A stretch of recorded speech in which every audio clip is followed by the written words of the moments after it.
প্রিয় দর্শক, প্রেম ভালোবাসা মানুষকে কতটুক নিচে নামাতে পারে এই ভিডিওটি আজকে তার প্রমাণ। এই যে দেখুন, কয়েকটি যুবক মিলে একটি মহিলাকে টেনে আনছে। এই যে দেখেন, আরেকজন দাঁড়িয়ে আছে, তার হাতে কি আছে এটা কিন্তু আপনারা দেখতেই পারতেছেন। যারা প্রেম ভালোবাসা করেন অবশ্যই বুঝে শুনে তারপর প্রেম ভালোবাসা করবেন। প্রেমের পরিণতি কতটুক ভয়ঙ্কর হতে পারে, কতটুক খারাপ হতে পারে, এই ভিডিওটি আজকেই তার প্রমাণ। এই যে দেখুন, তিনজন যুবক মিলে একটি মহিলাকে টেনে নিয়ে যাচ্ছে একটি রুমের ভিতরে। ঘটনাটার সূত্র হয়, এই মহিলা এক প্রবাসীর সঙ্গে পরকীয়া প্রেমে আসক্ত হয়ে যায়। প্রবাসী বিদেশ থেকে অনেক টাকা পয়সা পাঠায়, অনেকগুলা টাকা এই মহিলা আত্মসাৎ করে। হঠাৎ করে প্রবাসী দেশে আসার পর জানতে পারে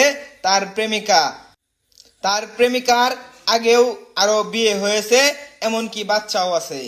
এই সুযোগে প্রবাসীর মাথা গরম হয়ে যায়। দেশে আসার পর তার বন্ধু বান্ধবকে ডেকে নিয়ে এসে এই যে দেখেন মহিলাটার সাথে কি করে। সুপ্রিয় দর্শক, ভিডিওটা ব্যাপক পরিমাণে শেয়ার করে দেন যাতে এরকম ঘটনার সম্মুখীন কেউ না হয়। এই ভিডিওটি দেখে যাতে অনেকেই শিখতে পারে পরকীয়া প্রেম কতটা ভয়ঙ্কর। সুপ্রিয় দর্শক, ভিডিওটি আপনাদের বন্ধু বান্ধবের সবার মাঝে শেয়ার করে দেন যাতে অন্যরা এই ভিডিওটি দেখে শিক্ষা নিতে পারে। এই যে দেখুন, মহিলাটা কিন্তু ছোটার জন্য বিরাট চেষ্টা করতেছে, কিন্তু যুবকগুলা তাকে ছাড়তেছে না। তাদের দাবি একটাই, এই মহিলাকে আজকে কি করে এই যে দেখেন রুমের ভিতরে নিয়ে যাচ্ছেন, কিন্তু পারতেছে না। সুপ্রিয় দর্শক, এরকম ঘটনাটি ঘটেছে ময়মনসিংহের হালুয়াঘাটে। তো বিস্তারিত জানার জন্য ভিডিওটি ব্যাপক পরিমাণে শেয়ার করেন এবং ভিডিওটি সম্পূর্ণ দেখুন। এই যে দেখুন, মহিলাটাকে নিয়ে তারা রুমের ভিতরে ঢুকলো, কিন্তু মহিলাটি আবার বাহির হয়ে গেছে। বাহির হয়ে যে দেখুন দৌড় দিল। তো সুপ্রিয় দর্শক, এই ভিডিওটি আমাদের সাজানো একটি কন্টেন্ট ছিল। এটি সম্পূর্ণ আমাদের নিজস্ব ক্যামেরা দ্বারা একটি কন্টেন্ট।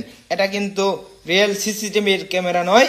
শুধু পরকীয়া প্রেম কতটুকু খারাপ হতে পারে, কতটুকু ভয়ঙ্কর হতে পারে এটা বোঝানোর জন্য এই ভিডিওটি শেয়ার করে সকলের মাঝে ছড়িয়ে দেন, সবাই যাতে এই ভিডিওটি দেখে শিক্ষা নিতে পারে।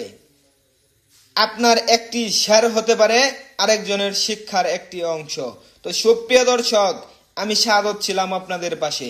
এই ভিডিওটি শুধু সচেতনতা বাড়ানোর জন্য বানানো হয়েছে। তো আপনারা কেউ এই ভিডিওটিকে রিয়েল মনে করবেন না। সকলে ভালো থাকবেন, সুস্থ থাকবেন, আমাদের এই পেজের সাথেই থাকবেন। সকলকে ধন্যবাদ। আসসালামু আলাইকুম।